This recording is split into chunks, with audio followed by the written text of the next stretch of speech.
recording now? Yes. Tell us about yourself, David. Man, I think I'm too camera shy. How about I say something later? Okay. All right. I'll click it up.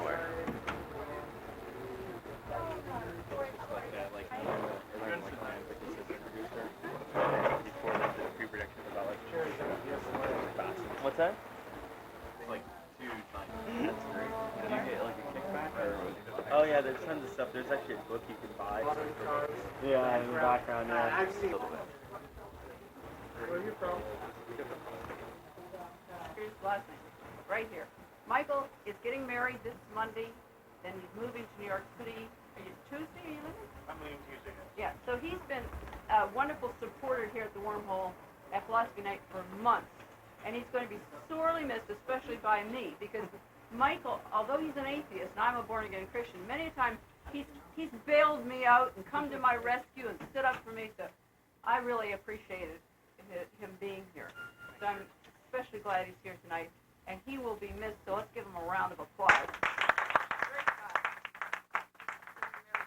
Congratulations to you. Okay, David Lane, who's the associate pastor at Palms West Alliance Church in Loxahatchee, is speaking tonight on evidences of the resurrection of Jesus Christ and does it validate the Bible.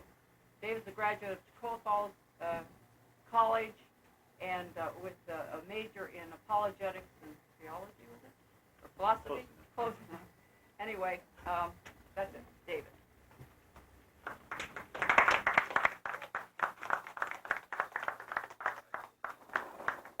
I always appreciate this chance to speak and how gracious everybody is to me. Tonight's a pretty controversial topic, so let's just keep that in mind. I heard a fellow say once, so many times when you talk about a subject like this, there's more heat than light, and I think it would be a cool thing if we could have more light shed on the topic than heated emotion. But topic is evidence for the resurrection of Christ. I'm going to talk for about 20 minutes, and then I want to give lots of time for interaction.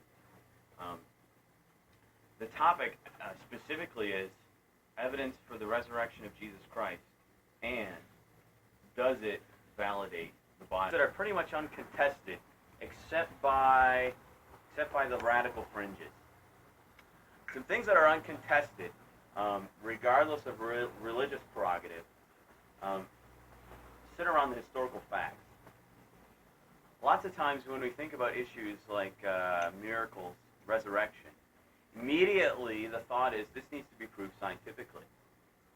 I could not even begin, nor could anyone else, sit up here and prove to you scientifically that George Washington was the first president. I could not prove to you scientifically what I had for breakfast. There's another means of proof in this area. It's called the legal historical means of proof. I would use legal means or historical means to establish who the first president was. We would look at the historical documents, we would compare, we would see if there's contradictions, and really without the use of science, we would come to the conclusion it's reasonable, beyond the shadow of a doubt, to believe that George Washington was the first president of this country.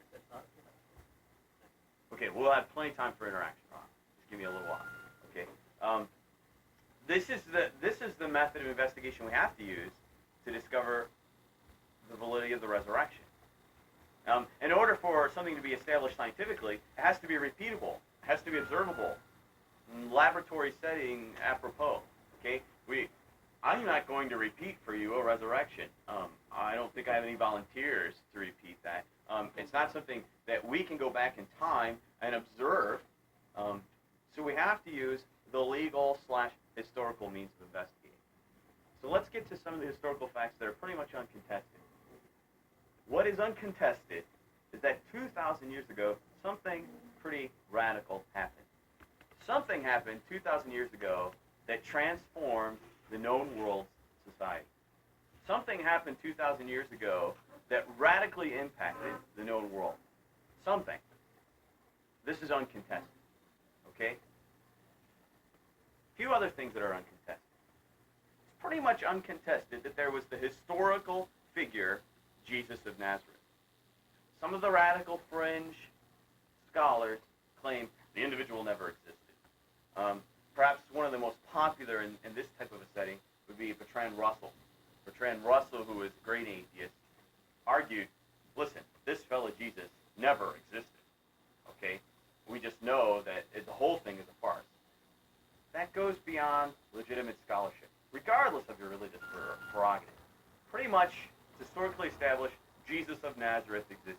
Okay? Leave it at that. Also, it's a little more controversial, maybe not as much contested, but it's pretty much historically agreed, trans-denomination, trans-religion barriers. Historians pretty much agree this Jesus of Nazareth was crucified under Roman law. He was crucified under Roman law. One of the things that debaters, historians, apologists claim is that evidence from a hostile source is generally pretty convincing evidence. In other words, if Mr. X here were a pretty good-looking guy, and but he stole someone's wife here, you know, that guy who lost his wife to Mr. X, he'd be pretty angry at Mr. X. But and he'd want to say slanderous bad things about Mr. X. But if he were to say, you know, but I have to admit, Mr. X is a good-looking guy, that's evidence from a hostile source, you know? It's nothing for your buddy to say you're attractive, but if someone who has really a motive to hate you claims something positive about you, that's pretty convincing proof. Well, there's something interesting when you look in history concerning what happens after the crucifixion. You see, 3 days later, most historians contend that the tomb was empty. We have a famous historian named Josephus, who is Jewish, yet by no means was he Christian. Admittedly, I'm not a Christian. I'm not a believer. Yet, one thing that Josephus contended was, listen, folks, one thing we have to realize, not a believer in the resurrection, one thing we have to realize is the tomb was empty 3 days later. Now, the big question is, why was the tomb empty? We have historical records beyond the biblical text. So far, I have not referenced the biblical text as evidence. Beyond the biblical text. Excuse me, Ron? Josephus' dates? Early 2nd century, I believe. You'll have to pin me on that. I got the books in my car, so we can talk about after. Really, points of clarification would be best after I'm done, because it'll ruin the flow. So, all right. Now we look at this. We look at this beyond the biblical text, and we see that the Jewish religious leaders of the time contended the disciples stole the body. The disciples stole the body, folks. Okay? Jesus died, but he didn't rise from the dead. His body was stolen. But something very interesting in that is the admission of an empty tomb. The Jewish leaders of that time were admitting, by claiming that the disciples stole the body, that, hey, the tomb is empty. So let me back up a second. Pretty much uncontested, Jesus of Nazareth as a historical figure existed. Pretty much historically uncontested that this individual was crucified. It is argued that he did not die. We'll get to that. Pretty much argued that he existed, pretty much argued that he died, and even from hostile sources, those who would have incentive in refuting the resurrection admitted that 3 days later the tomb was empty. Now we have to look at all the various explanations historians have provided to explain away the empty tomb. First one is the swoon theory. This argues that when this person, Jesus of Nazareth, was on the cross, he was drugged, and in that drug state, he passed out, swooned. The Roman guards presumed him dead. They didn't break his legs. They brought him down from the cross. They mummified him. They put him in the tomb of Joseph of Arimathea. And after a little while, the drugs wore off, and he pulled off the grave clothes. He came out Obviously, they would argue he was very weak, he was sickly, in great need of medical attention, but somehow, they don't have an explanation of this, somehow the great barrier blocking the entrance to the tomb was moved, perhaps weighed 2 tons. Somehow it was moved, and this individual, Jesus, walked the earth. That's why we can explain over 500 witnesses to him post-crucifixion. That's how we can explain why the world was flipped upside down as he talked and he spoke to people the next 40 days following his death. That's how we can explain how culture was immediately transformed. The swoon theory. Now, if we look at the biblical text, the 4 primary narratives, Matthew, Mark, Luke, and John, I would contend Word of God. Many here, most here, would argue that's silly, that's mythology. Let's just argue, is there reason enough to believe that they're historically reliable? Without going through the whole process of the fact that they are the very spoken words of God, let's just say they're historically reliable. Grant for me, hypothetically, that for a moment. If they're historically reliable, according to all 4 accounts, before the crucifixion, this individual, Jesus, was whipped with cat o' nine tails. Kind of picture a whip that then spreads out into many little twines, and there's bone fragments interwoven, and he's whipped on the back with these bone fragments. Shredding, literally, it grabs the flesh and pulls it off the bone. So pretty much his back is in bad shape. Historical record, he was beaten severely, almost unidentifiable after the beating. That's how severe the beating was. So he's in pretty bad shape even before he's crucified. Then we have, historically recorded, more than likely, the 7 inches long, I believe it was 2-inch diameter spikes driven into each wrist and into his feet. Actually, he was probably turned sideways. He was driven in like that. Pretty painful. He would bleed profusely. Then he was lifted. It's pretty much argued without verifying the biblical text that in order to breathe in this state, in order to keep yourself from asphyxiating, you have to push up with your legs. Because when you're suspended like that, it's how you draw air into your chest. You push up with your legs. That's how you draw it. Now picture that. You know, these crosses we see in churches, which are really misleading, are really nice and smooth and polished. Picture more like a railroad tie, okay? Very splintered, very rough. And in order to breathe, he had to drag his back up and down this railroad tie. Now, he was on this for 6 hours. Then we have an account of the Roman guard, rather than breaking his legs, because what would happen if you broke an individual's legs? They could no longer push up and breathe. If they can't push up and breathe anymore, they're going to suffocate. Actually, they're going to asphyxiate. They'll die because their lungs will fill with carbon dioxide. Okay? So, Ron, we're going to give you tons of chances, man. You can eat me alive after this, all right? They didn't do this with Christ because they were convinced he was already dead. And in order to verify this, they pierced him with a spear, left side, I believe. Went through his rib cage and punctured his lung.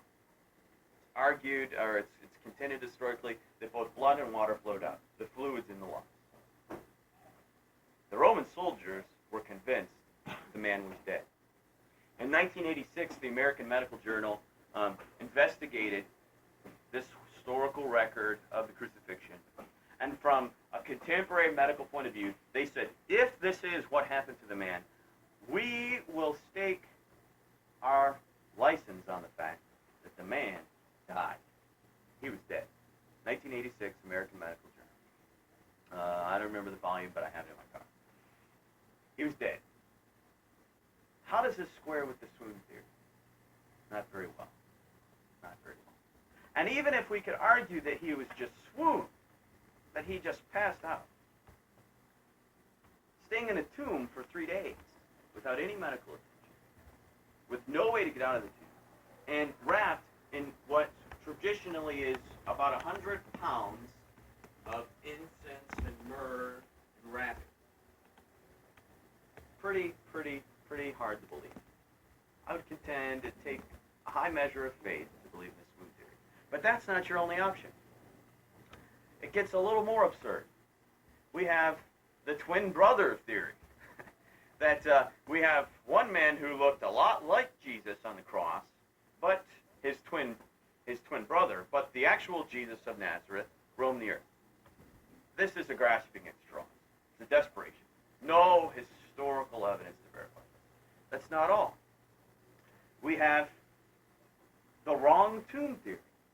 Sure, he died, and he was buried, but the two initial witnesses to the empty tomb, which were women, and historically in that time, the testimony of women, which is a really sad state, but at that time, the testimony of women was not legitimate. Apparently, they didn't see the testimony of women as being a valid thing, which was pretty heinous. But the first two to witness this empty tomb were women, and we all know they must have gone to the wrong tomb. Now, think about this.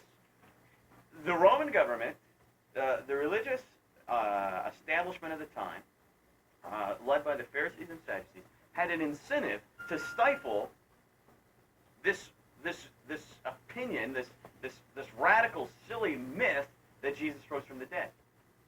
They did everything in their power to stifle this message. If the ladies went to the wrong tomb, all they had to do was go to the right tomb and show the body. If they show the body, the message of the resurrection is destroyed, and the whole farce is revealed. So it makes no sense, if the ladies went to the wrong tomb, that someone that knows where he was buried, someone who actually put him there, wouldn't present his body.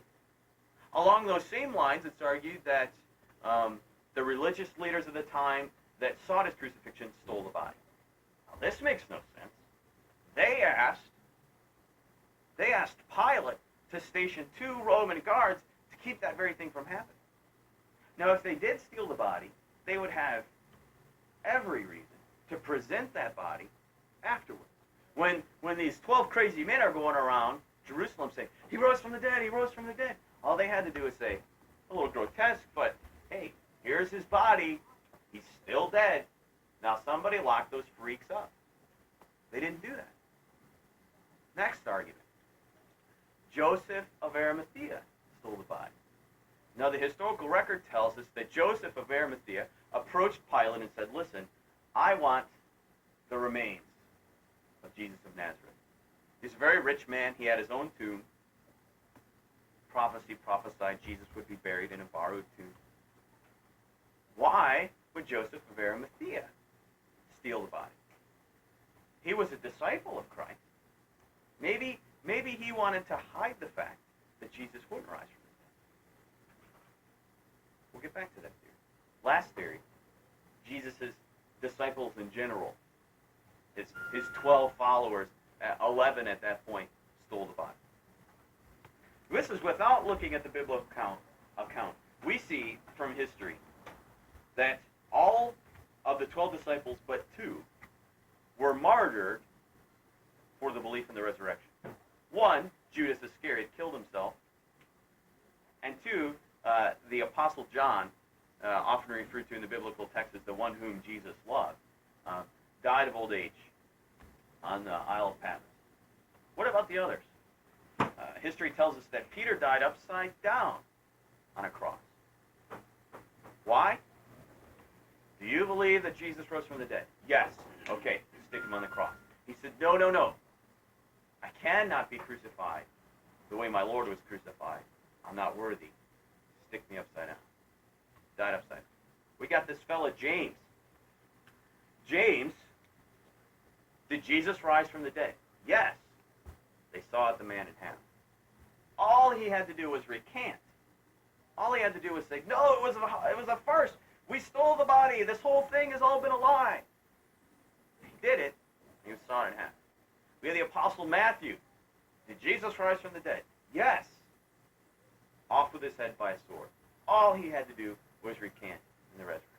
Now, I don't know about you, but I am not prepared to die for a lie. St. Thomas. Now, I know St. Thomas actually, Ron, went to India with the message of the gospel. I'd have to look up the way he died, but I know he did die for sake of the resurrection in your in your homeland. We'll get to this, Ron. You'll have to chew me up and spit me out all over this crowd, okay? Give me a chance, though. All right? So this theory seems kind of unreasonable. Another thing we have to deal with then, and it was mentioned earlier, is the whole idea of 500 witnesses. If this were people's court, and we were to go over here to the mayor's birthday party, and I were to walk up on stage and, I don't know, do something illegal, moon the crowd, I guess. I don't know who knows. And everyone saw it. And everyone knew, hey, that fella up there, he did this awful thing, this obscene thing. They send me to people's court. Watner says, okay, we got to convict this guy. Any witnesses? And over 500 people are willing to testify. Yes, I saw this person who you're telling us is Dave Blaine. I saw this person. Yeah, that guy's sitting right over there. I saw him moon me, and that's the guy. I'm going to be convicted. 500 witnesses is enough evidence to get a conviction. Okay? Over 500 witnesses seeing the fact that this Jesus, whom they also watched crucified, 3 days later, an empty tomb, and for the next 40 days, appearances all over the greater Jerusalem area. Last explanation. He rose from the dead. He rose from the dead. We see that his disciples were not anticipating this. Although he told them it was going to happen, they were not anticipating this. We see these disciples, the previous 3 years, turn their backs on everything they had, their careers as fishermen, as tax collectors, as political zealots, and follow this man with all that they had. They witnessed what the Bible contends were many miracles. They believed this man was the end-all, be-all. They believed he was the Messiah. They believed he was God come in the flesh. And then what happens? They watch this man die on a cross. And they hear the crowds mocking, if you're king of the Jews, if you're son of God, come down from that cross. And he doesn't. Think of the shame that they had. This one who should be able to deliver himself seemingly can't.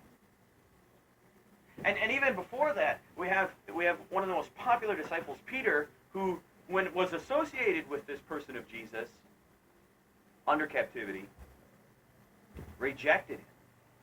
He's around a fire warming himself, and a little girl says, hey, you're one of them. And he says, what are you talking about? I don't know that guy. Another woman says, and he curses his name. Pretty typical human behavior, you know? Pretty disillusioned. The very one that you thought was the end-all, be-all, seemingly a failure. Apparently helpless on a cross. Makes sense that your reaction would be shame, that you distance yourself, that you'd be grieved. This is the reaction we see historically. But then, something entirely different takes place. After they witness what they contend was the very one who was crucified and killed, we see a radical transformation, not only in character, but in action.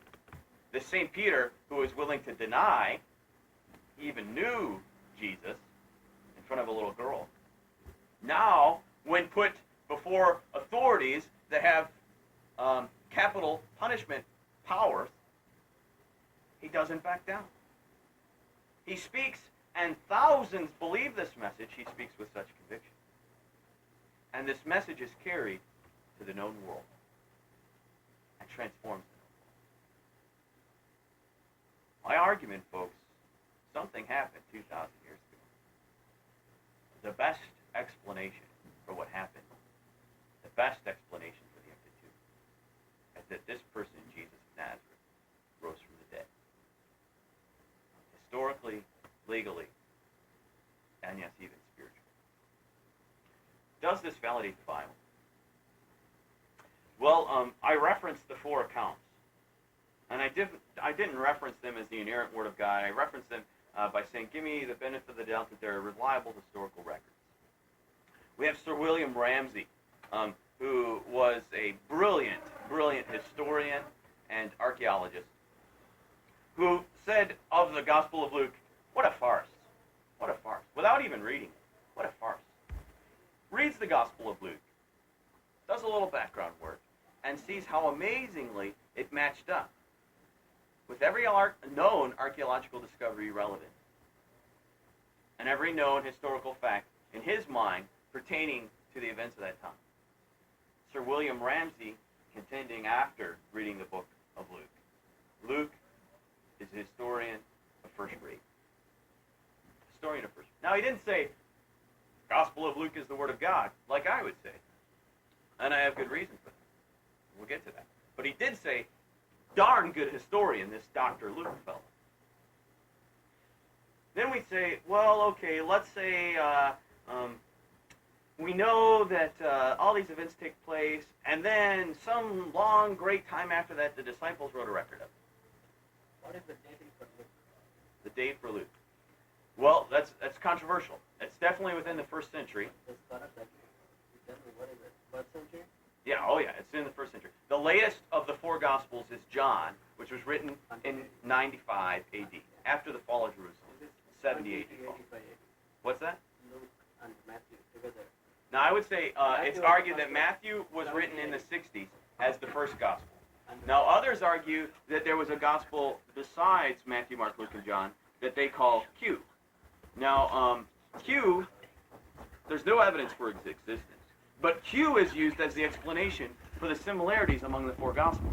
You see, all these 4 authors look to the document of Q, and that's where they got all their material for their own Gospel. Mm-hmm. Right, within the lifetime of Christ. Okay, what I mean by within the lifetime, eyewitnesses of those events wrote the accounts. In other words, Luke was there. Follow me around? Luke was there. Okay, we'll get to this.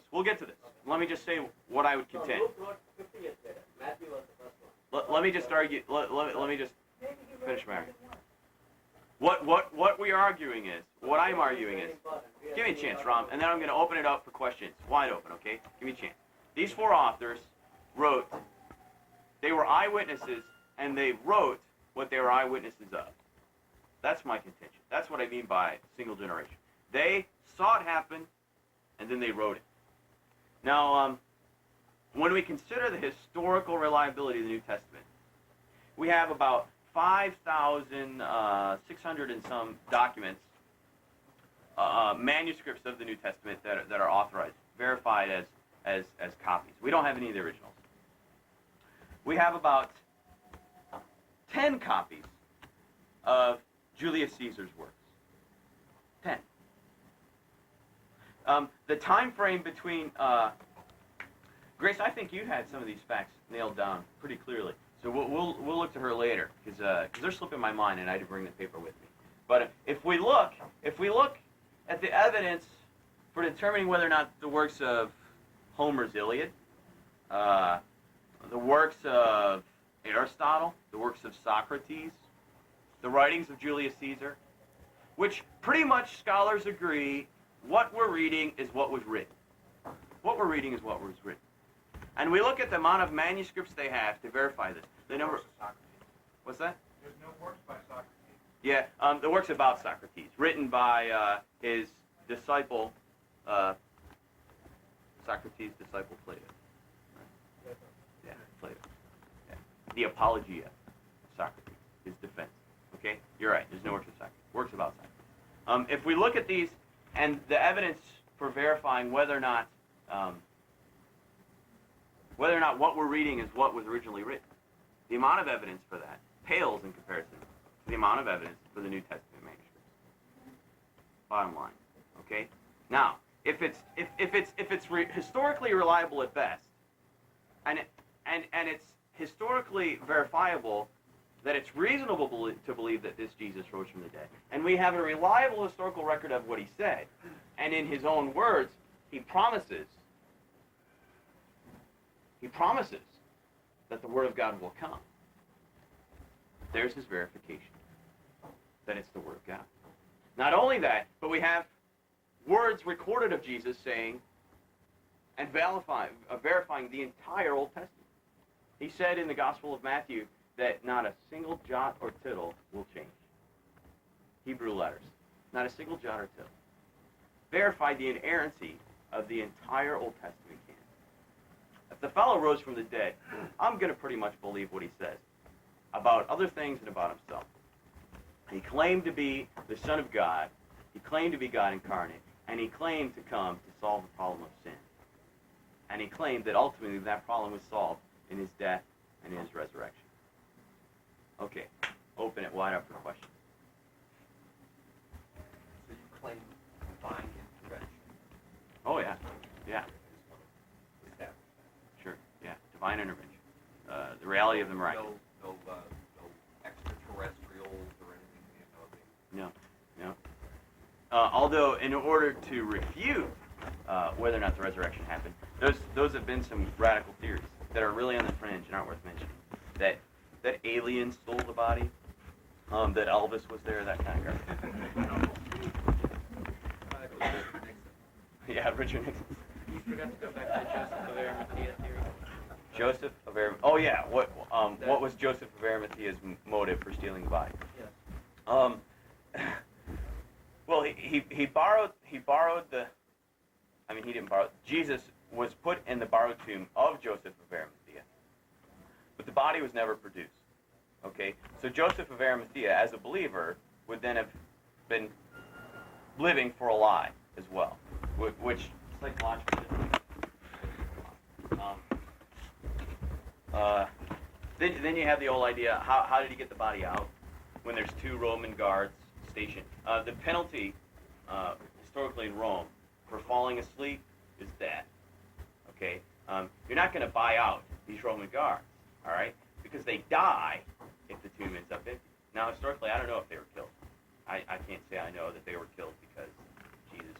But Joseph of Arimathea would have had a hard time getting by the 2-ton stone and the armed Roman guards. And if he did, he really has no motive in stealing the body. Okay, questions. Ron, where's your questions, buddy? He's in the bathroom, I guess. More questions? I always understood that Joseph of Arimathea was a friend of the family and also was an Essene.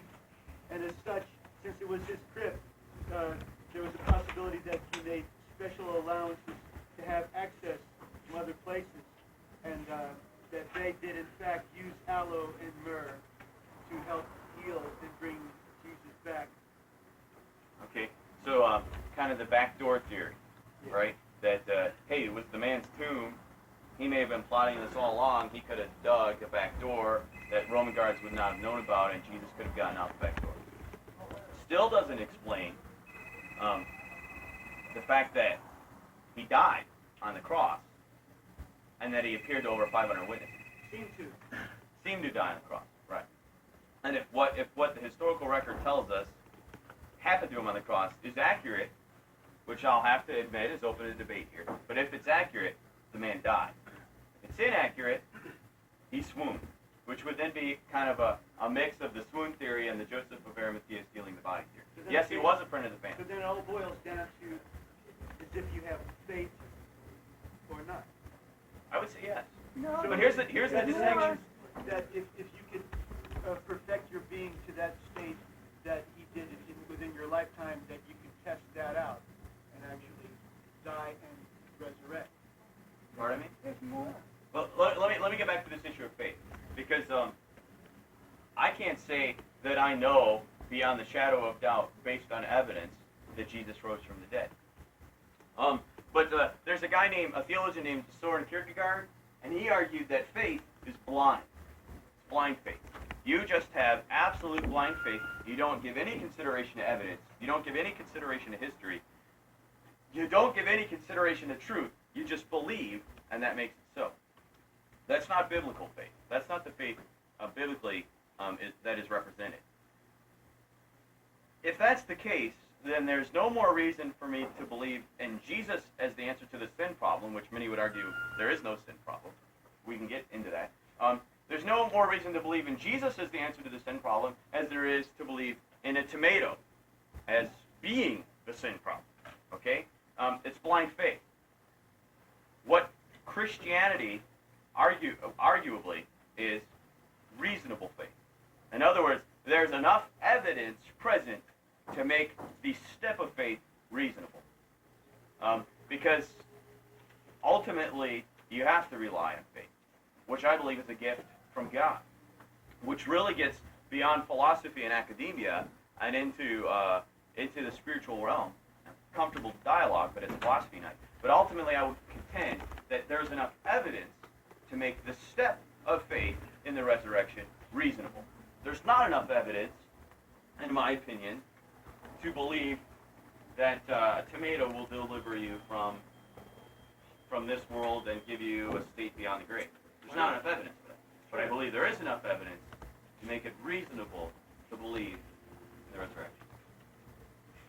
Just a couple of small points. First one might seem kind of semantical to you. You were talking about legal and historical evidence, and one of your examples of that is the 500 witnesses. If you look at that in a legal sense, it's not 500 independent eyewitness accounts of what happened. It's 4 people saying there were 500 witnesses, which in court would not be admissible as hearsay. So that would be thrown out. They wouldn't even allow that. So it's not really legal evidence. That may seem semantical to you. Go ahead. What The else? other point was, I just want you to clarify what you were saying about there being, I forgot how many thousands copies or something you were saying of the Matthew, Luke, and John. I didn't really understand what you. Okay, I'll get back to that. I kind of muddled it in my mind, too. I needed to have the documents in front of me. Yeah, I just didn't I'm understand your talking point. about the works of Socrates that don't exist. What? Yeah, I just didn't I'll understand try and your point clarify with that. Okay. Was that your 2 main things? Yeah, right now it's the only things I can Okay, think of there. go back to the first one. What you said is, we need to clarify here, it wasn't 500 eyewitness testimonies. It was 4 testimonies that there were 500, right? That's what you're arguing. Right. Granted. But what we have is these 500 people alive during the time those 4 people wrote their gospel. In other words, we got these 500 people that saw it. That's And arguable. it- I mean, you can't. Okay, well, let me finish my argument, and then you can respond. We have these 500 people that saw this, among whom were these 4. They wrote about this account during the lifetime of those witnesses. Those witnesses didn't argue. Here's another example. We have the Apostle Paul. Well, were the accounts by Matthew, Luke, and John, were they published that the 500 witnesses would have necessarily seen it? And Yeah, they were been- circulated. They were circulated. But do we know the 500 people that they're claiming, did they name them, first of all? And do we know that if they were named, whether they saw it and disputed it or not? I mean, that's We don't know. They weren't named, but Yeah, there's no well, record of the dispute.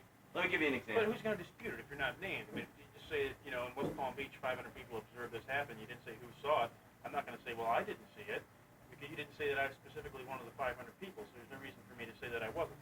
Let's change my illustration a little earlier.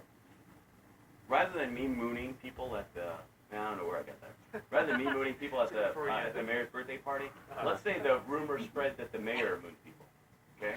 Now, if you were there for the whole thing and you really liked the mayor and you heard that this was true and you were an eyewitness to the event, you would say, hey, Palm Beach Post, this is a bunch of garbage what you're printing. The mayor never did such thing. This is slanderous. This is disrespectful. This is sloppy journalism. Okay? Now, their names were not there. But it would make logical sense that they would contend otherwise. If the event was totally fictitious, then there would be no one around to say that it didn't happen because no one was at a fictitious event. And the other thing is there weren't newspapers. I mean, the media wasn't the same back then. So you can't make a direct analogy. Right, it's not a direct. Right. And if it was fictitious, and the more people that you claim that saw this fictitious event, the more validity it would give to it. I mean, if you said me and 3 people saw the mayor Moonis, it would be like, but me and 3 people were amongst 500 people that saw the mayor Moonis. Right there, when you say you're amongst 500 people, automatically it gives it this certain certain validity that's indisputable. If you say there was 500 people there, you can't say, well, it's not true. I mean, Okay, let's back up. You guys are listening to this talk with shrewd minds, which is great. And you would grant that there are people there that are listening to these claims that Jesus rose from the dead with shrewd minds, right? Okay, don't you think people are going to, when this claim is made throughout the social circles, hey, Jesus rose from the dead, not just because we're modern doesn't mean we're smarter than them. They weren't buffoons. They're not going to go, oh, really? Great, I believe. But what we have is when we look back 2,000 years ago, masses of people, thousands of people were convinced. So something happened that radically transformed. No, I don't agree with that because I think that, obviously the majority of people I run into are not atheists, and I can't think of the right way to say this, but I also don't think that most people look at religion with that shrewd of mind. Most people I know that are religious. No. Let's think about this. This wasn't religion. This wasn't. This was an historical event. I'm not saying that people that were eyewitnesses were some spiritual, gurus. All right, but you're getting off my point. The word religion is not important. Just my point is that people believing that happened, like somebody telling them that happened, and them going along with it and not questioning it too much. I think that's basically human nature because I think most people who follow it now don't question it that much. Most people don't analyze it to the point. I mean, if I go up to somebody who's religious, You mean I say, religion? why do you believe Wait, you this? said forget about religion. When you say you mean religion, right? This is what we have to do. We have to separate religion from history here, because it's not simply religion. We're talking about a historical event. Let me try and recouch it. Right. It's not human nature. It's not natural human nature to hear the account of Elvis being spotted in Kalamazoo and believing it. Human nature is not such that the mass majority of people would go, oh, well, if people said it, it must have happened. People generally doubt. People generally An scoff. unfortunate amount of people do not question it that much, though, either. So. Okay, well, this is a point of difference in opinion. What I would argue is it would not be natural, it would not be casual, it would not be expected to hear this claim that Jesus, who was a pretty popular name, pretty popular person, even without media, rose from the dead. It would not be normal or casual to simply say, hey, cool, that's pretty neat. But people I do think that I'm going now, to though. follow. My point is people do that now. They just hear people tell them about it, and they say, okay, and they believe it, and they don't question it. Most people who are religious don't now. Okay, let me get personal. You don't have to answer. Let me get personal. Hold on a second. Then. Let me get personal. You don't have to answer, but how many people came here tonight, and in coming here, before you got here, you did not have the belief that Jesus rose from the dead? If you're willing to admit that, you came here tonight and you didn't believe Jesus rose from the dead. Okay. Now, how many of you believe that he did now? That of those that initially raised their hand. None. Okay. That it wasn't. It's not natural to just believe it. There was testimony.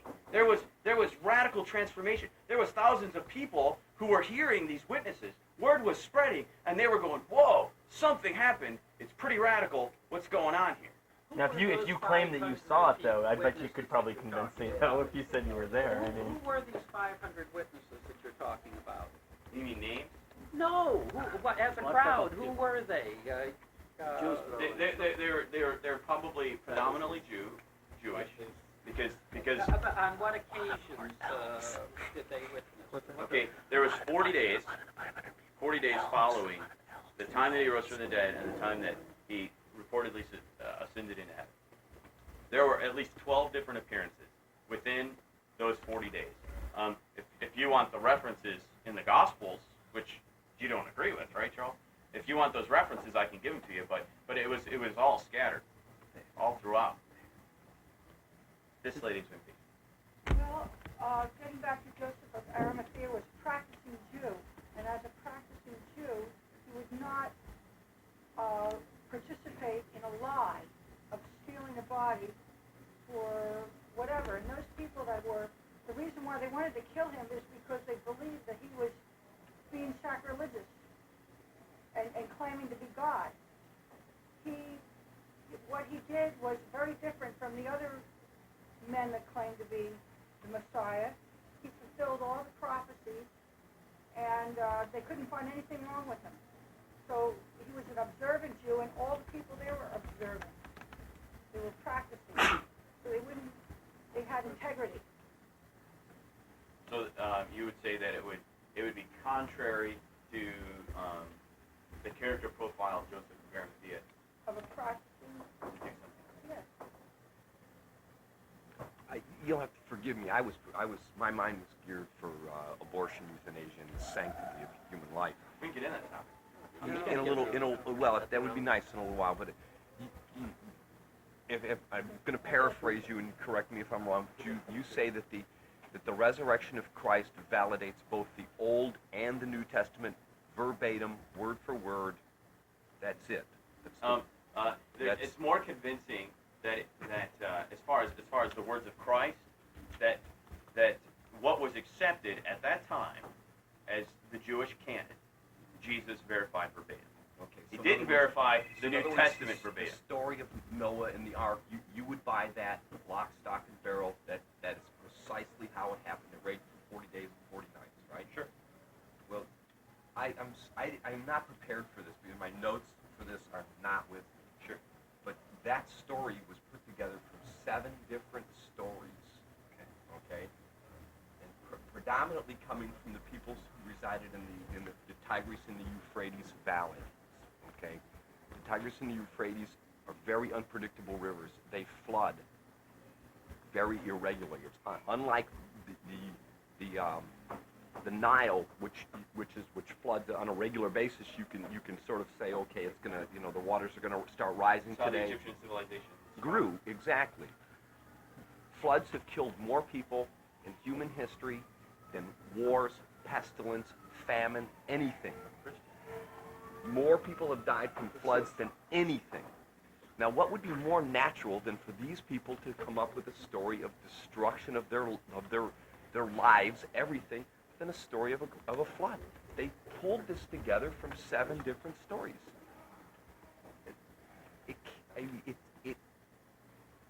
It has too many holes in it historically for me to believe the story of Noah verbatim. I just can't buy it verbatim. And I'm sorry, I'm gonna have to paraphrase, or I'm gonna have to whip a little Frank Zappa on you. If God created us to be just like Him, right? Just like. Yeah. Well, we are created in God's image, right? We're created. So if we're dumb, then God is dumb. Okay, you want me to respond? And maybe even a little ugly on the side. Not yourself and God. Okay. It doesn't work well. Can I answer those 3? Please. When we get to this issue of the flood narrative, two ways to approach this. I'll tell you the way I approach it, but I'll tell you a way other Christians approach it as well. One of my Old Testament professors. I don't buy what he says, but he's a pretty bright guy. Our explanation number 1, he said, it's a compilation of 7 different stories. Hypothetically speaking, if there were a universal flood, you'd find accounts of this in other cultures' literature, right? I mean, if there was But they were all wiped out. No. Somebody No. fix that. Okay, you would argue that these 7, you'd have to argue that the accounts of this flood were post-flood, that these 7 accounts were post-flood. In other words, it was history. It wasn't prediction, So, no, they weren't all wiped out. It was the repopulation of the earth that came up with these 7 accounts. And they pointed back, hey, kids, time for a bedtime story. We just want to let you know that long time ago there was a flood, so you better eat your veggies or there'll be another flood, okay? That kind of thing. If there was a universal flood, if it did actually, hypothetically speaking, if we were to assume that the universal flood happened, one thing we would expect is that the Judeo literature would not be the only account of this flood. There would have to be other religions, other cultures, and other literature pointing back to this universal catastrophic So there are other religions. that contend that there's a There have universal to flood. be Sure. archaeological. But didn't the flood wipe out everybody except Noah? Yeah, that's what I thought. Noah and his family. Noah Yeah. and his family. Right. Noah But and then his Noah and his family then repopulated the earth. So then why would they come up with 7 Wouldn't their different children be stories? inbred also? I mean, they're Yeah, they would. You're darn right. Cool. was that? Yeah. Okay, now, why would there be different stuff, 7 different stories? Let's say we were to... If they all derive from Noah's family, and they work out this way... You grew up in a family, right? Yeah. Right. Hey, if you got any brothers and sisters, maybe an aunt or uncle, Sure. No, have you ever disagreed with anything they think? yeah, sure. So why would we anticipate that everyone stemming from Noah would all agree? Well, I thought this was divinity we were talking about here. I thought that this was God came to Noah and said, Noah, build me an ark, Right. and take upon your ark 2 of all of the animals, Right. and Right. save And let's them. say this didn't happens. build it for God. Let me say, hypothetically speaking, this happens, All right. right? And Noah has kids, and Noah's kids, they saw their dad working Build the day and ark. night building this Build- silly boat, and they're like, man, Dad, this really stinks. We want you to wrestle with this and stuff. And then all of a sudden, all this rain comes, and they're like, Dad, you're a pretty awesome guy. I'm pretty glad you built this boat, right? Right. But then they tell their kids, hey, man, remember, Grandpa's a pretty cool guy because there was this flood. And they say, yeah, we know there was this flood because my tennis shoes are still soggy. I know there was a flood. And then they tell their kids, and you get more and more generationally removed. And you say, your great grandfather Noah built this boat, and there's this flood. And they're like, wait a minute, when was the last time it rained for 40? Okay, it hasn't rained that much since I've been around.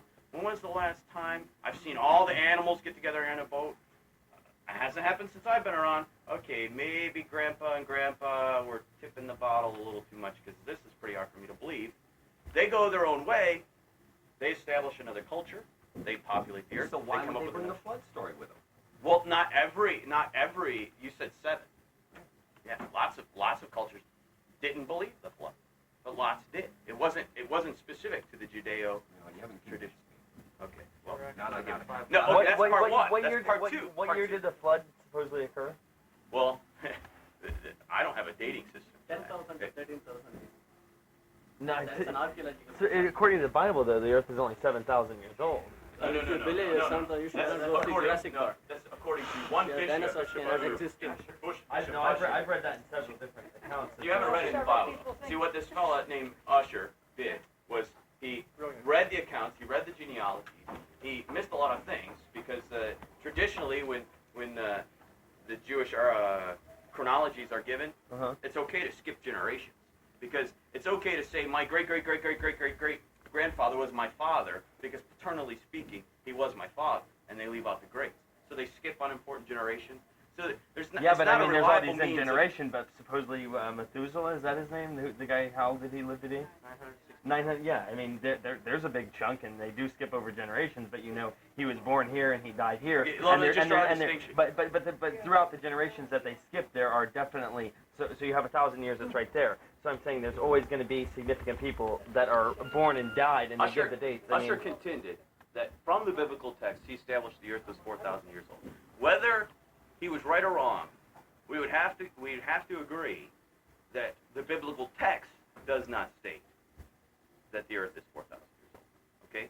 There's the distinction. You follow me? Not really, because if it doesn't in I forget which book, doesn't it say go through the generation, the bloodline that leads up to Jesus? Yeah. The yeah, son but of they the son can of the skip- son of. Yeah, they So- say so- Jesus, the son of David. Well, But- why would they wouldn't skip? Then they would say the son of, the great grandson of, the great grandson of. No, see, that's where you remove from their culture, and they just didn't see value in that. As long as you're tracing the bloodline, you don't have to give every name. But let me go back to the second part of this question. Okay, back to my Old Testament professor. Yeah. He doesn't buy this universal flood either. He contends that it was a localized flood, that it was universal from their perspective.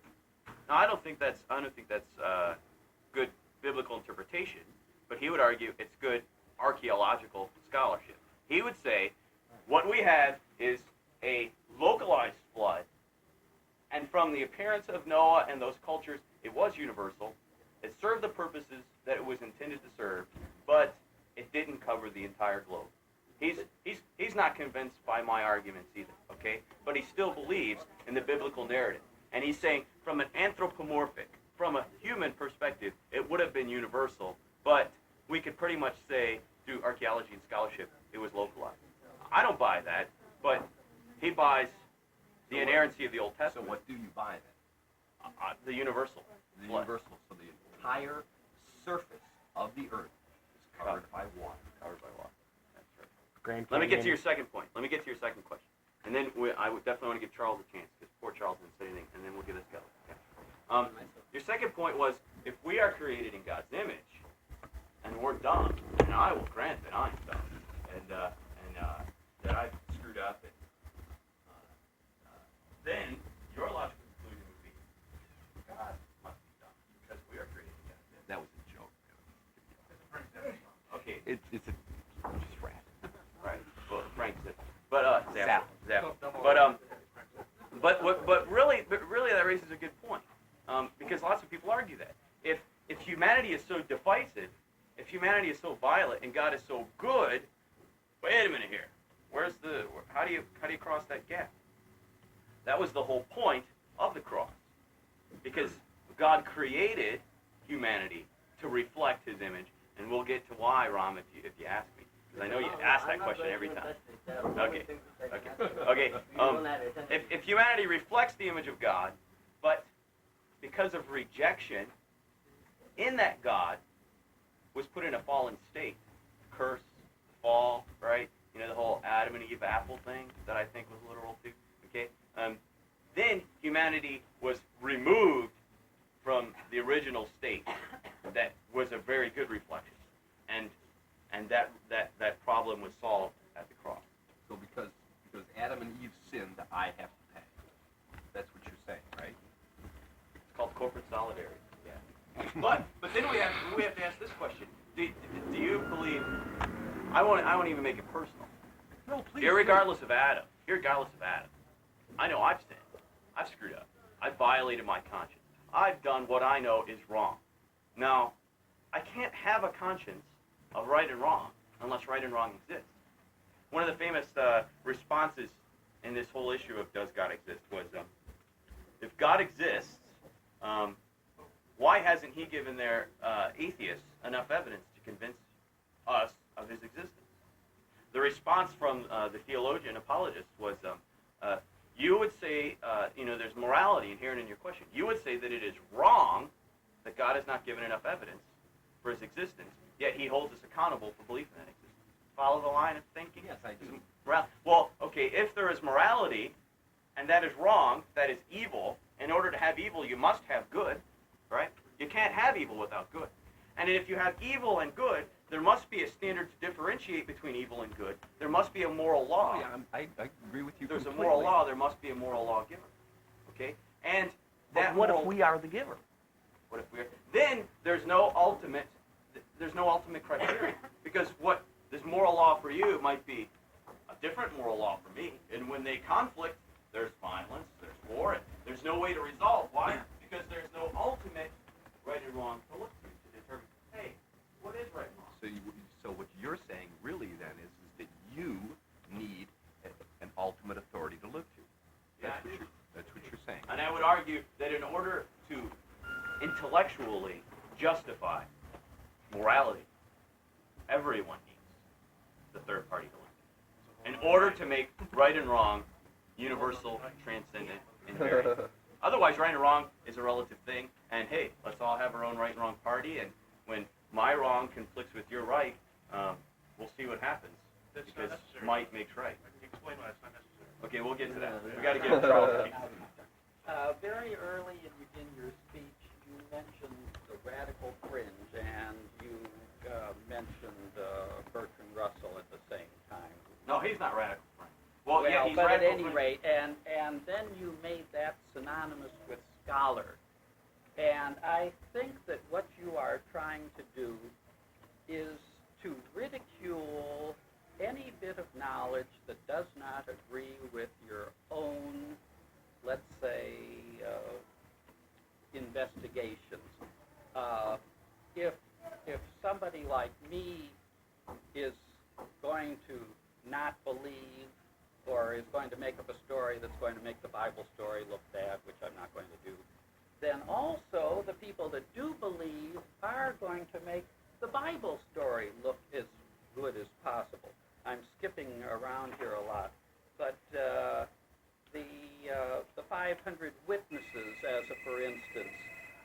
The Million Man March in Washington, they said 800,000. I guess the estimate was as low as 450,000. So the number of witnesses is immaterial too. And of course, since most of those people of the time weren't believers, they're simply going to dismiss that news anyway. But another thing, and this is a small point too, thousands of people believe that the Holocaust never existed, and there are 1 billion photographs, there are 1 billion personal witnesses. Why should millions of people alive today believe that Christ was resurrected? Okay, going back to your first one, the logical fallacy of character smashing. That I would just say, hey, these guys are fringe radicals because they don't agree with me. That's bad philosophy, bad logic. But And you use it all the time. Every Okay. time you talk, that is the method that you use. You dismiss everybody that doesn't agree with you, and you use these exaggerated examples of the scientist who said that Luke was Ramsey, Sir William Ramsey. Yeah. Okay. Let's back up. I talked about evidence from a hostile source. Josephus, who is one of the people I referred to, does not believe in the resurrection, but I used him as a reference. Sir William Ramsey was not a believer in the resurrection. Josephus, he was how many? 200 years later? He's no more a He was a reliable- historian. He was a historian. Well, a historian, but he was getting his stuff as unreliably as... Okay, my only point in bringing up Sir William Ramsey and Josephus is these are people who were not believers in the resurrection, yet supported the claims that I was trying to make.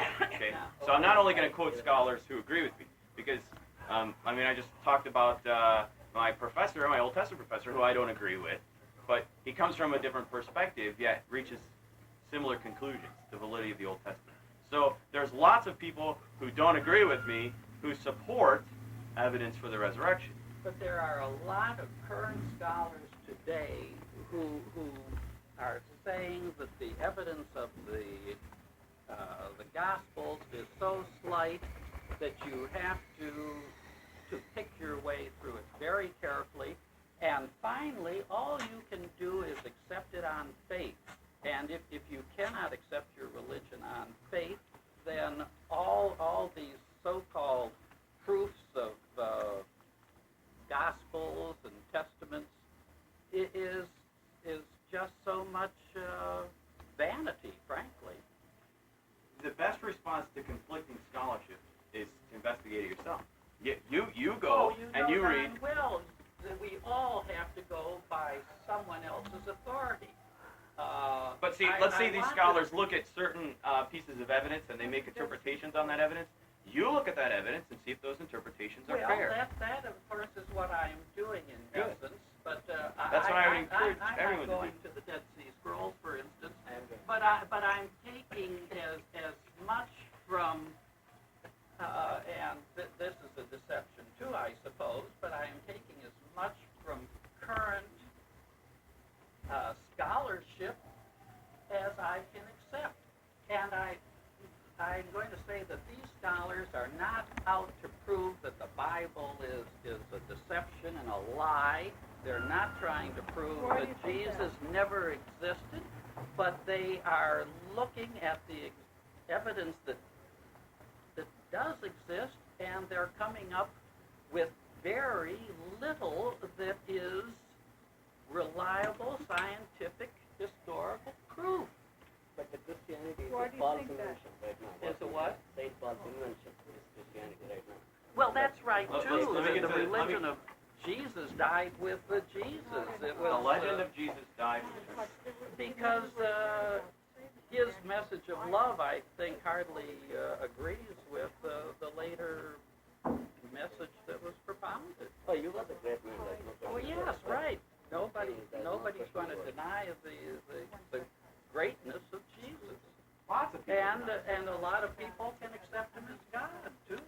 back to you brought up the whole issue of the Holocaust and how there's overwhelming evidence to verify the historical reality of the Holocaust. Yet there are thousands who deny that it happened.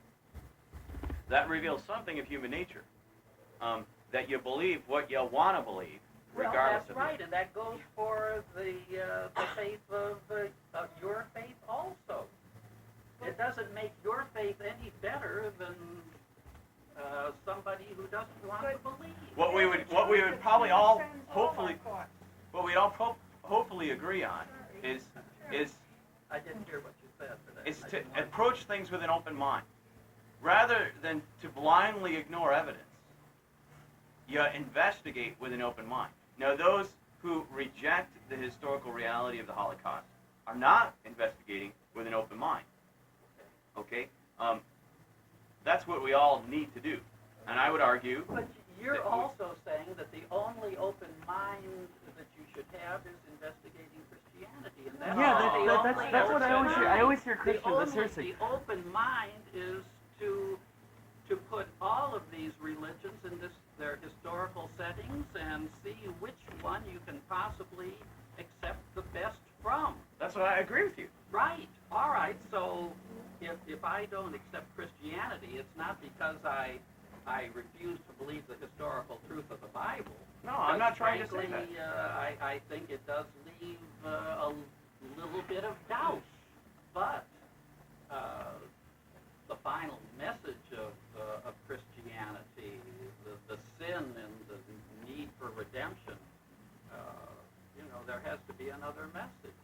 There has to be another message. Okay, well, let's give this guy a chance. I was just gonna say that I'm not being critical or passing judgment, but I always hear Christians saying excuse me, I'm talking. Thank you. I always hear Christians saying, oh yes, we're open-minded, but I don't think that a true Christian can be open-minded because I think they only look at like evidence that's presented before them as a problem, and they use their Bible as a tool to solve that problem. I don't think that you can, if there's evidence that conflicts with the Bible, they only use the Bible as a means to like dissolve the problem. They're not open-minded to it though. But I think they also expect everybody else to be open-minded to the Bible in the way that everybody expects them to be open-minded to evidence. But I think Christians are not open-minded. I think it's almost like an oxymoron. You can't be both. You can't be Christian and open-minded because they contradict each other. I mean, open-minded to me is a wide term to me. I mean, open-minded is I'll give anything a chance. Being a Christian, you cannot give anything a chance. You know what I'm saying? I mean that's what I feel, and not criticizing you. Fair. I mean, No, I don't take it as criticism. It's very fair. I think the climate of our culture is it's admirable to search for truth. Admirable. That would be an attribute that would be favorable if you're one who searches for truth. What is intolerable in this culture is those who claim to have found it. Which really, Well, that goes for Christians also. It goes for Christians also. oh, give me yeah, just definitely. a chance to finish. Give me just a chance to finish. How can you deny somebody else's truth and Somebody's truth. See, that's the distinction. I would argue that there's not individual truths. There is truth. Okay? There is truth. Now, I'm confident that I believe things that aren't true. And I'm confident that I believe things that are true. Okay? There has to be a criteria for whether or not something is true. What I would argue is, when you look at other religious books, the Quran, for example, you look at it with an open mind. You say, okay, if there's contradictions, many would argue there's contradictions in the biblical text. I would say, if there's contradictions that are unsolvable, there's a problem there. There's a problem in believing the truthfulness of it. If there's an apparent lack of integrity, I'm not saying that there are contradictions. But it says that he wasn't crucified. Yeah. So there is a contradiction. But that's it. Okay, let me go on. What I think is the climate of this culture, and I think Charles exemplifies this, is search for truth. Look for truth. It is noble, it is admirable to look for truth. But if you ever have the arrogance to claim that you found truth, boy, you are a wacko.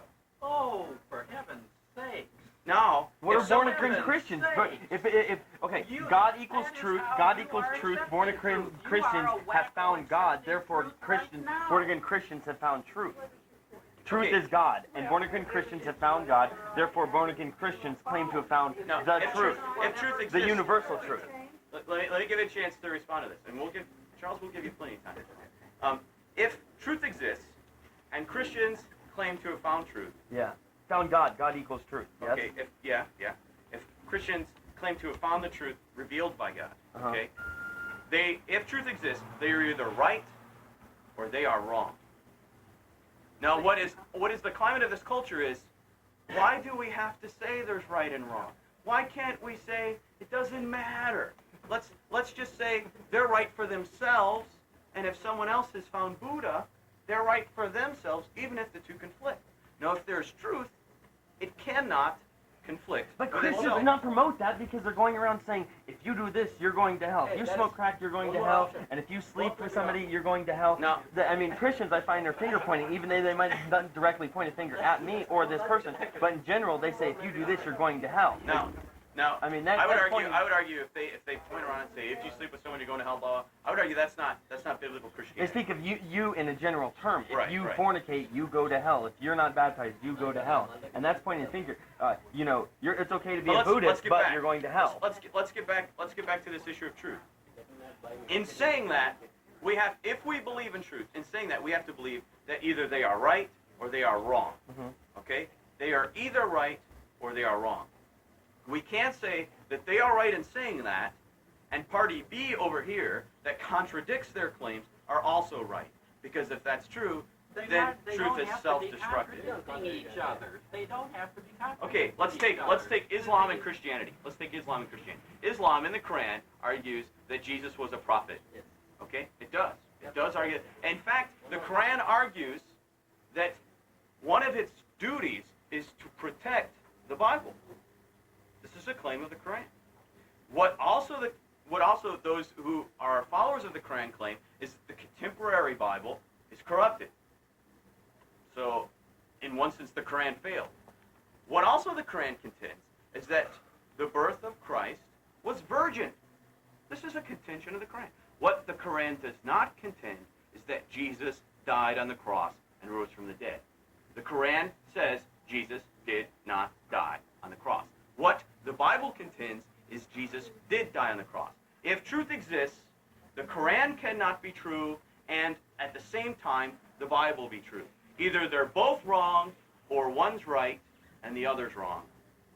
They can't both be right. Because if they are, truth is self-destructive. Do you follow me? Now, here's the problem in our culture. What we want to do in the effort of tolerance is say, everything's true. And you find religion for yourself. And even if your truth contradicts with my truth, we're both true. But why don't you accept my thing? Both can be wrong. Quran might be wrong and your religion. Yeah, I said they both could be wrong. Right? You don't even consider that doesn't exist. No, they could both be wrong if truth exists. They can't both be right and contradict. That's fine. But they could both be wrong. Yeah, in terms of looking at truth. So now what we have to deal with is, if truth exists and it does not contradict itself, we have to individually search for that truth. We have to search for truth. Now, how do we do this? Well, there's lots of means. You look at claims that are made by those who claim to have found truth, and you say, how do these measure up with what I understand to be a good criteria for determining truth?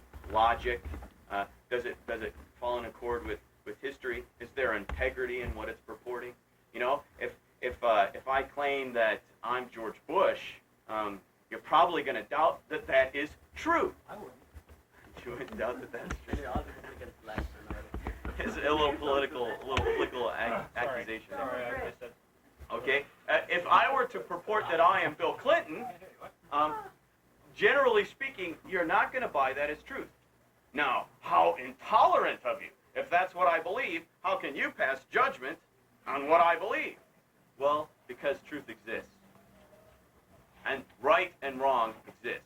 Now the question is, what is truth? What is right and wrong? That's the challenge you have before yourself. All these truths have to serve the people that are using them. And some of these truths work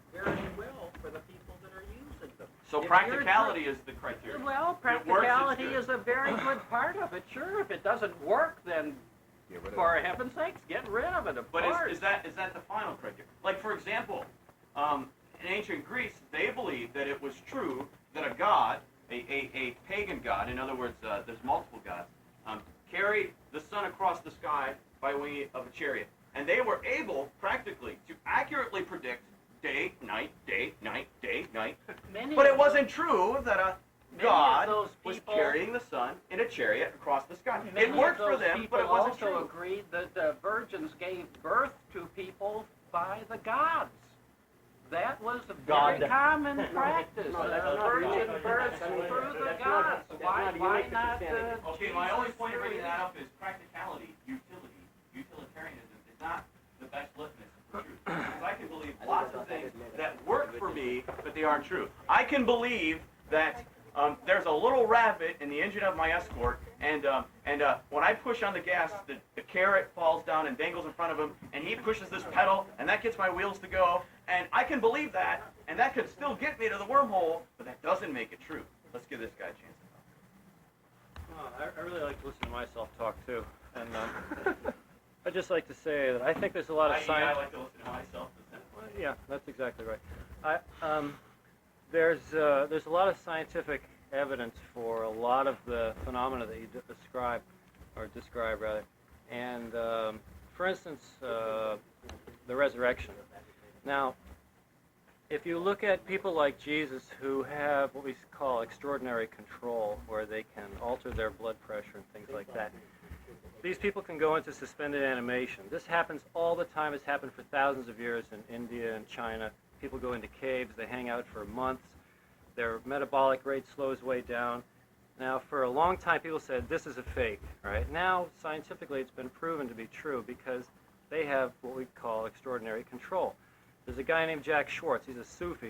He sticks big pins through his arm, and he doesn't bleed because he can alter his blood pressure and slow down his metabolism.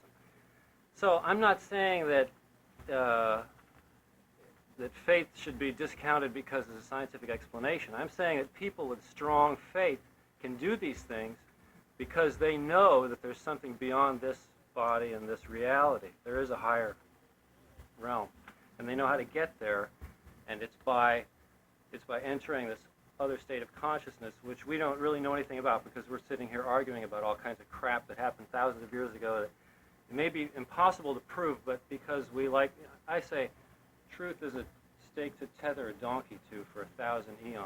That's a quote.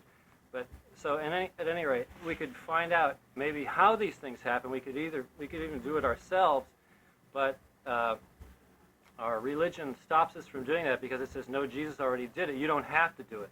So therefore, it takes the power away from us to maybe heal people the way Jesus did, or to find that truth in ourselves. We don't have to do that because he did it, you see. So it removes the necessity for us to do it, for us to find that truth. Something else I want to talk about. Floods. Yeah, okay, the boat has been discovered. It's on Mount Ararat in Turkey. It's at 6,000 feet. People have been picking tar off it for a long time to build hashish pipes with and all kinds of little things. And all kinds of stuff they sell down at the bazaar in this little town 15 miles away. But, the thing about suspended animation, I think that's a good explanation for what Jesus was doing. And, and where he spent the lost years of his life, I think that's something we need to investigate that people just necessarily ignore because it's a touchy subject. Well, what if he did go study with the Buddhists? What if really all the world's religions are based on one ancient clan system, 10, 20,000 years old? What if we all did come from one place? Again, we can't prove it. We're too busy fighting each other to agree.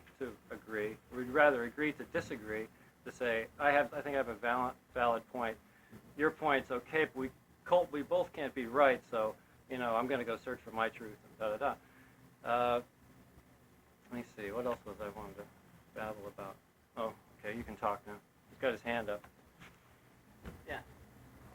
By the way, the definition of Messiah is not Son of God. It is an anointed one. I never said it was not You said Messiah. He is the Messiah and he is the Son of No, God. it was like a comma. Like he is Okay. the Messiah. He is Yeah, the Son of Messiah God, is he not. Jesus. There were a lot of Messiah. Even David was a Messiah in Israel at the time. Solomon was a Messiah. And at that time, the situation was so volatile, they were expecting apocalypse.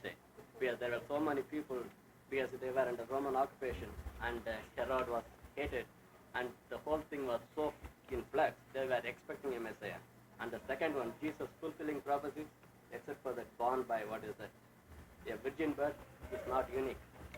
Here, there was already a religion called Mithraic religion. Do you know that? Which already has.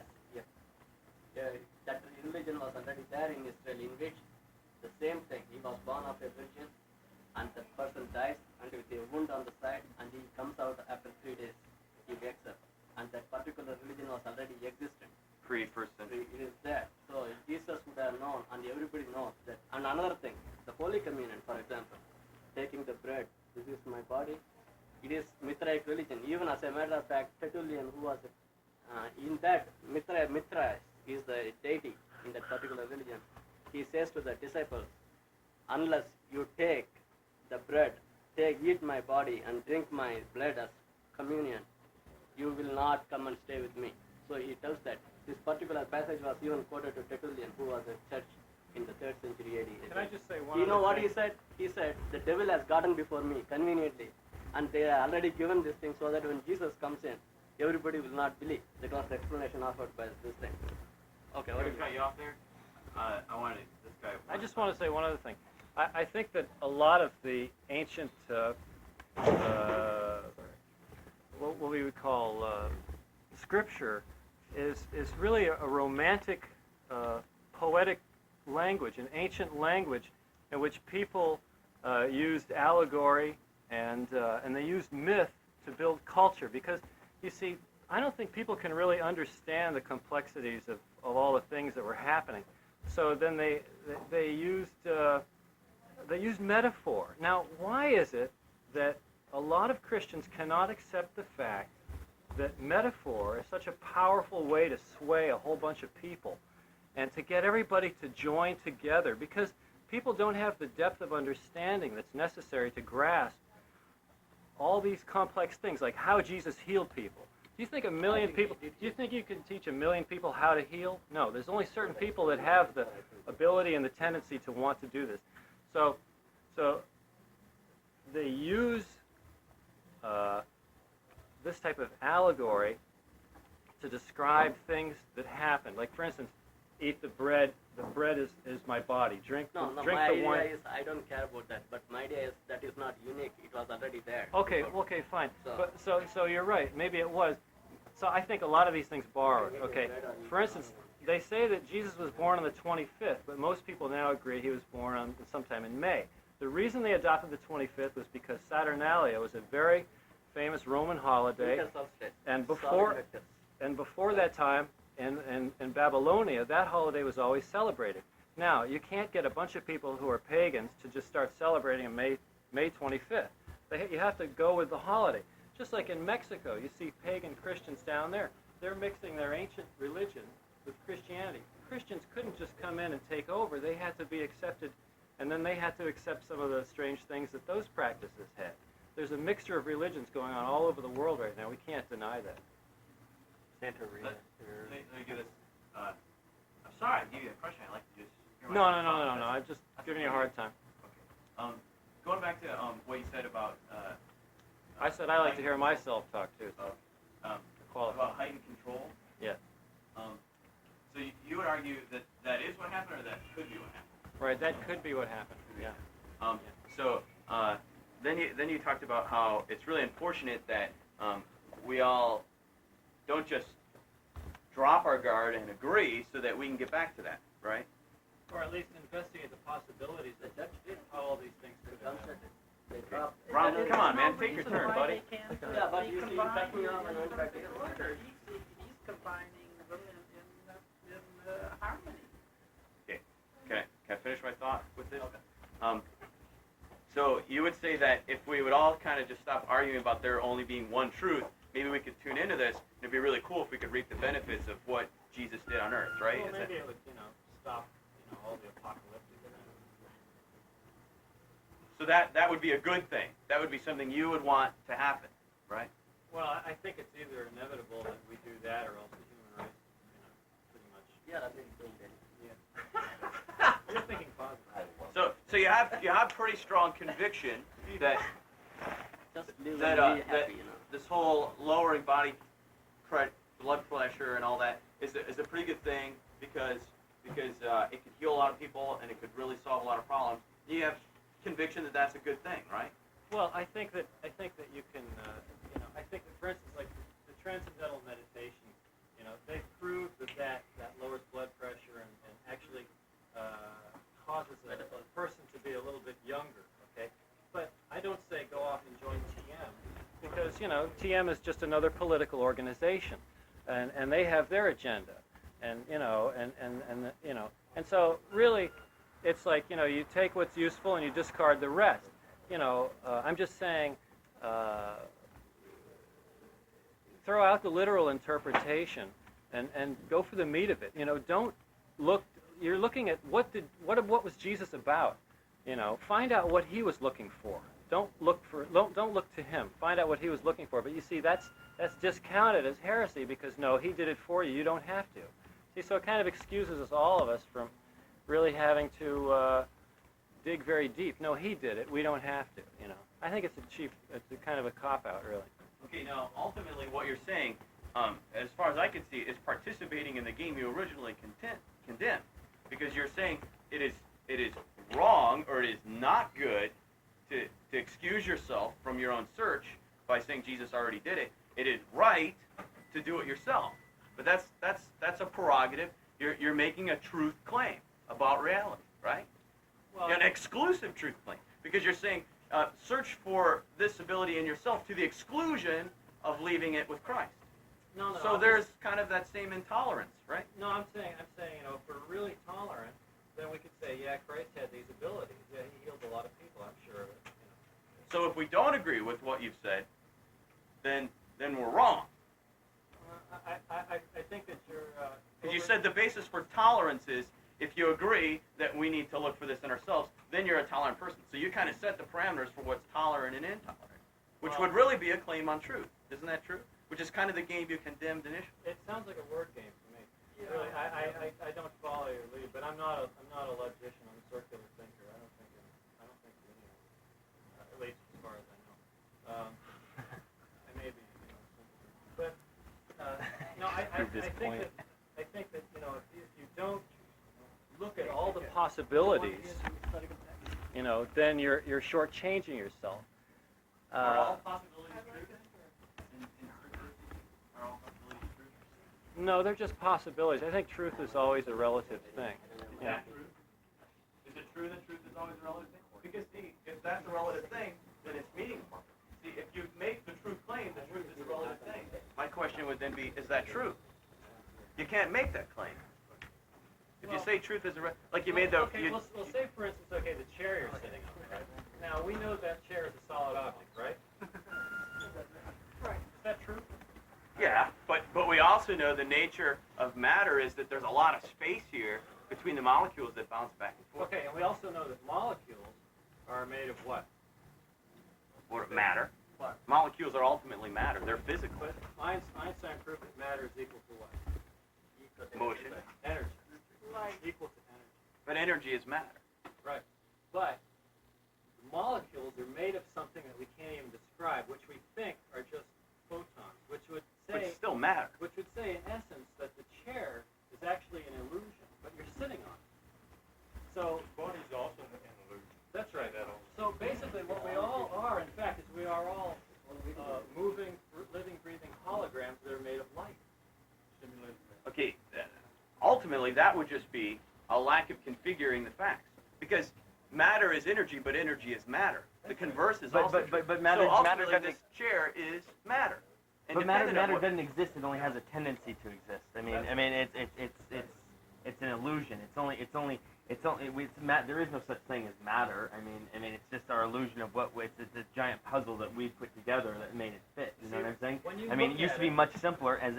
As you go on in time and human consciousness evolves, so does our system of trying to comprehend what we can't. And it's just because everybody thinks just because science is so complex and it crosses and checks itself does not make it true.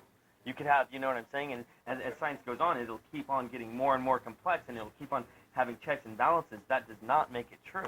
That's right, but it's an ongoing investigation of information. Yeah, endless problem. It's 10 minutes till. We'll give a few more people, and then we can. You see, Then I I'll really- I'll release the platform, and I whoever really wants to like get up here it. can talk. Fist fight. I will not even come to a resurrection and cut me off because, you know, Because I'm such a rude guy. So go ahead, Ron. because Go ahead, The say the resurrection. question.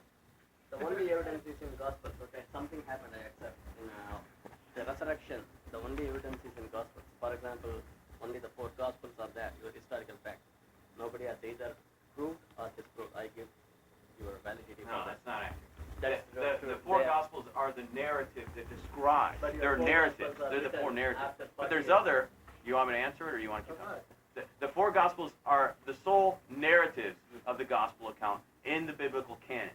But there are other historical claims that claim that the tomb was empty, that Jesus died, and that the tomb was empty. That is fine. The tomb was empty, everybody accepts. But there is something happened that doesn't prove he has risen from the dead, okay? Now, others wrote that he rose from the dead. Yeah. Paul wrote that he rose from the dead. He wrote 13 But of the New Saint Paul was Testament books. not even seen Jesus Christ. He came later in the picture, and Yeah. you can take Saint Paul's word for anything, whatsoever. Saint Paul is he came lot after Jesus Christ came. The first church was organized under Saint James, his brother, and they were doing fine till Paul comes in, and he fanatically goes around because changes the whole truth and creates a new religion. Because I don't think Jesus had intended a different religion when he did. He was teaching the people. Paul what he- corrupted Jesus' faith, you're claiming. Huh? You're claiming Paul corrupted Jesus' Of course, teaching. Paul corrected everything. He created Christianity. Otherwise, I Okay. don't- I mean, not only. So I I'm wouldn't say confused. it is him. Let me ask you one question. Do you hold to a belief in the resurrection of Christ or not? It's not immaterial because. why What? should I hold- It's immaterial? Yeah, because you see, even by the very definition of Old Testament Messiah, they were talking about Messiahs for Israel. They were not talking about Messiahs for the world. Okay, Messiah means anointed one in Hebrew. Another Christ one. For isn't example, Jesus' last name. It's Greek for anointed one. He's not But, the only anointed. but how does that disprove the resurrection? No, why should it prove the resurrection? The resurrection is non-material. Another thing, first of all. So if go it's back- immaterial, wait a it second, shouldn't wait a matter. second. Jesus Christ enters Passover, Jerusalem, Hosanna, the whole crowd comes in, right? Right? At the Passover, Yeah. the Passover, whole... Jesus Which Christ enters on Passover? a donkey. Don't tell me that proves. You mean the triumphal entry? There's lots of Passovers ever Yeah, since. but that is the one before he dies. I mean, Okay, yeah. Passover, and he enters, okay? Mhm. And the whole crowd goes bang. Everybody was happy. Within 3 days, the whole crowd was demanding that Jesus Christ Be killed. be killed. Do you think that is anything relative to anything? Do you see anybody in 3 days saying that, okay, Bush should go down? And not only that, according to Shows the crowds are gospel big. accounts, in 2 days, Jesus Christ, okay, he goes and he betrays him, and he was arrested, okay, by the Roman soldiers, whatever he went.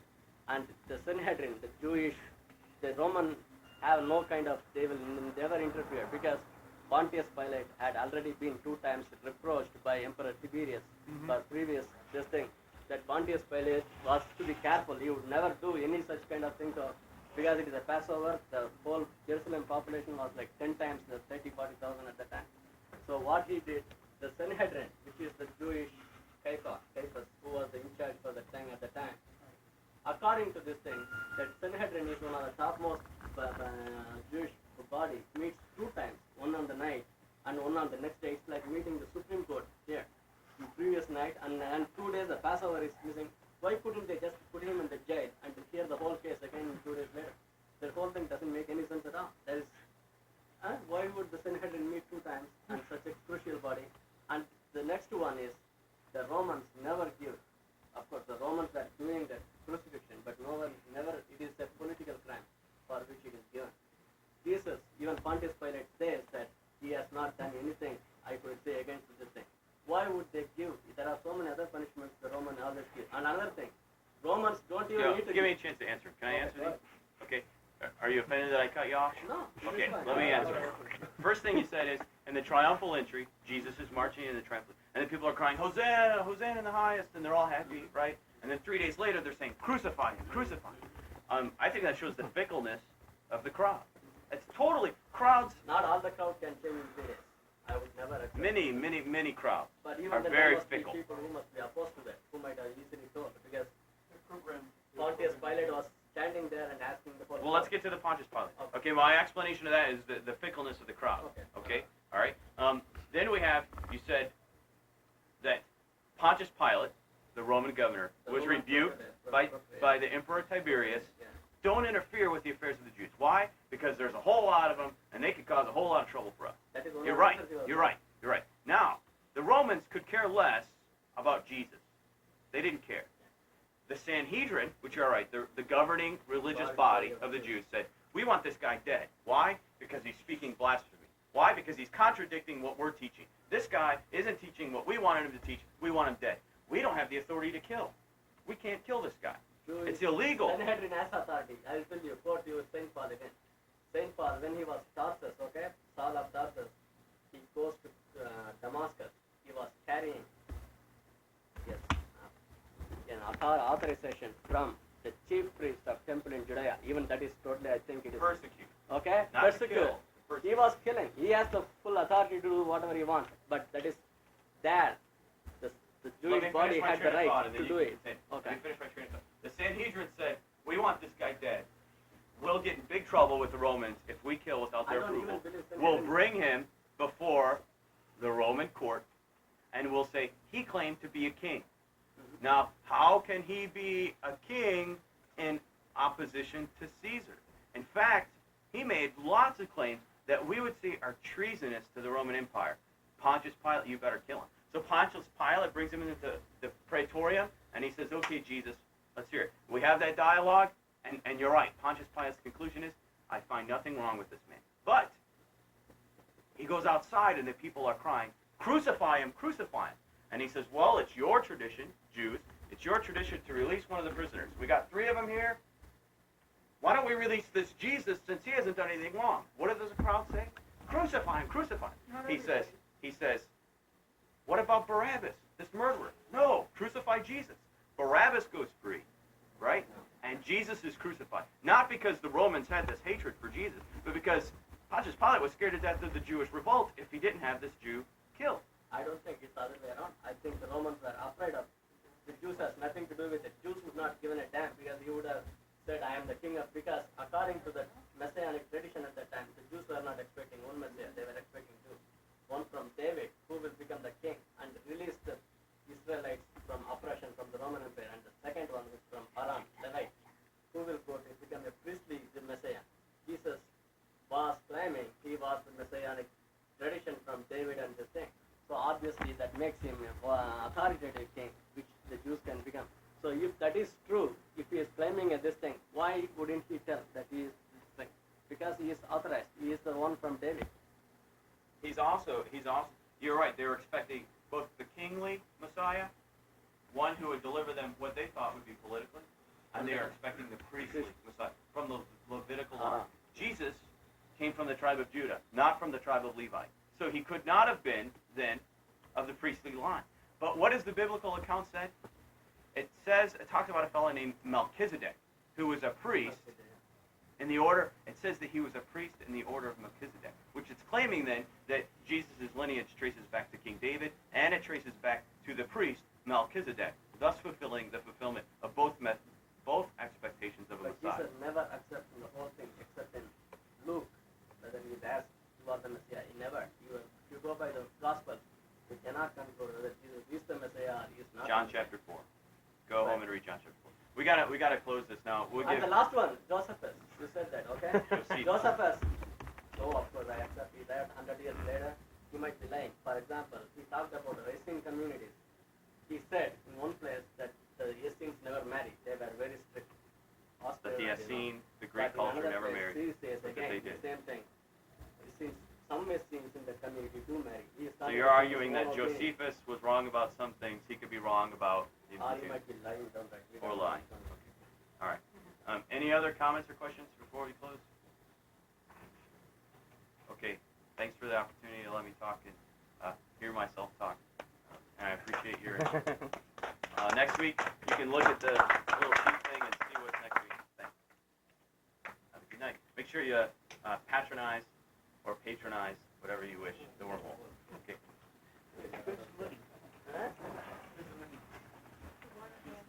Hey, I appreciate you. Good job. Hey, thanks. Thanks. I'm looking for that film. What was it called again? Okay, you don't want to see it. Don't want to see it. Don't want to see it. A TNA movie. Yeah, I make jokes to everybody. I'm like, I'm gonna get all my friends when I get, finally get a video of it, and we'll all be like 20 minutes into it, and then everybody will be like, let's go downtown. Just fast forward and see the credits. See his name. We'll go. Christianity alone. At the time, the Council in Nicaea, what to establish divinity of Jesus. Like right Not by the spirit of God. In First Council in Nicaea, they both established the divinity of Jesus. Here, brother. You bet. Oh, you alright? Yeah, I just have bad. What's your name? John. I'm Chris. Nice to meet you. Because the New Testament, they all came out. Because before that, there was a couple of Constantine, and there was a Celtic church in Ireland. None of them You need to get a hold of me. ever mentioned Cool. anything about Jesus Nice. or anything about Sure. walking on the water. They were all happy. So I've done a human Frederick. Alright. Thanks, John. Should I give him one? Sure.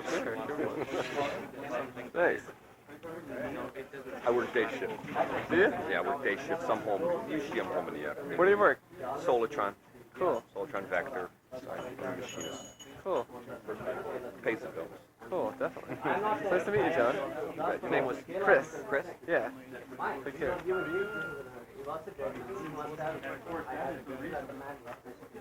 Right there, now it's on. Okay. Hey, Carrie. Oh, I caught that on camera, you guys. You're not going to be like smitten in anything, are you? No. Hallelujah. How did you think of tonight? Well, I got a, I was going with a brown rice kind of impression, which I guess I felt like I was paddling across a river on a little straw. Yeah. Not much. Yeah? Were you here tonight? Yeah? Oh, yeah. Nomine Patri, Filii, Sancti, Brahma, Vishnu, Shiva, the Three Stooges. No, it is. The holy number 9 What? comes Oh, together. bullshit. Hallelujah. Bullshit are all the other cocks. And Nazarene, one who's from Nazareth. Wow. That's a good thing to say. Say hallelujah. Hallelujah. Let me get a hallelujah. Come on now. I know it. You have it in you. Come on. Come on, give me a hallelujah. Come on. Jesus wants you to. You know you want to. Come on, let me have a hallelujah. Yes, sir. They make up those rhymes. Which ones? Those black pastors are like, you gotta come to the door. He's coming to you. All you gotta say is hallelujah. Hallelujah, I'm gonna sue you. It's just like another thing. She said, well, let's swap it.